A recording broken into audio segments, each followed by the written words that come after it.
Hi, this video is sponsored by the British Council for Shakespeare No Filter, which I'll tell you a little bit more about later. Today I wanted to talk to you guys about some of my favorite films, books and music that have all been inspired by Shakespeare in some way, even though you might not know it. I actually studied Shakespeare a little bit in both secondary school and then at university, and hilariously every time it was discussed it was Macbeth. I think I also studied Romeo and Juliet and Twelfth Night at university, but over recent years I've sort of become more and more curious about Shakespeare, and I've started reading some more of the plays based off of recommendations of friends, and I also did some videos this year talking about different plays that I'd seen at the Globe and plays that I'd read, so I will put those in the description if you want to watch them. Anyway, obviously it comes as no surprise that lots of authors and songwriters and filmmakers are inspired by Shakespeare's work, and I love nothing more than recognizing little bits and bobs everywhere and trying to figure out in what ways they interpreted the plays and how they think the best way is to give this to a new audience. So I wanted to give you some examples of different things that were all based on Shakespeare plays that I personally really enjoyed or found really interesting. Some of them you might have heard of,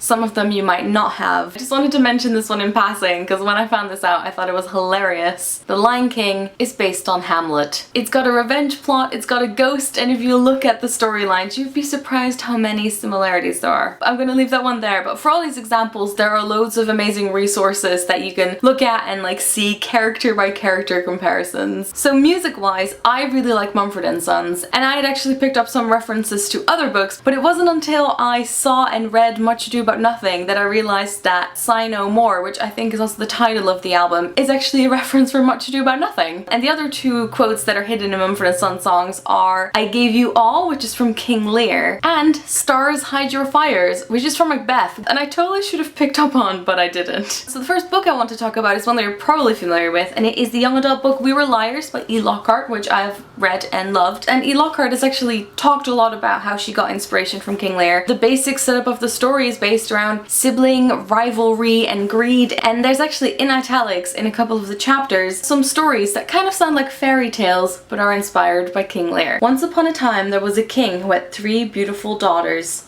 As he grew old, he began to wonder which should inherit the kingdom. It's something that I sort of picked up on while I was reading it and then did some research afterwards, and it is just such a cool thing to have incorporated in a book like this where you maybe wouldn't expect it. Then there's Chasing the Stars by Malorie Blackman, which is also a young adult book set in space. It's actually the proof copy, and Malorie Blackman has said that she was really inspired by Othello and that she wanted Othello in space, and in this case the main character who represents Othello is a teenage girl. I feel like when something is inspired by a Shakespearean play, sometimes it is very specific characters that people will take, or sometimes it will be the general theme or some of the setup of the plot, and it is quite fun to see like how far you can stretch it or how closely you can actually follow it depending on what you want. And if I do read something that is inspired by a Shakespeare play, once I finish it I will go and sort of read up on it and see where the similarities were. In this one, it was an item that was used in a very specific way that is similar to the way that it happens in Othello. If you read this yourself, I'm sure you can figure out lots of other bits as well. The next one is a film that makes it quite clear that it's based on a Shakespeare play. It is She's the Man with Amanda Bynes, and it actually, on like one of the starter screens, it says that it is inspired by Twelfth Night. I have read Twelfth Night and I've seen it performed and seen different versions of it, and I quite like how closely this follows the play. A lot of the names are very similar. So it's like the Duke of Orsino is now called Duke Orsino, and the school is called Illyria, which is where the play is set. There are lots of mistaken identities and a girl dressing up as a boy. Especially if you're studying this in school, I think this is such a fun thing to like read the play and then watch this side by side. I'm not ashamed to say that I know way too many quotes from this film. And then the next film is the well-loved 10 Things I Hate About You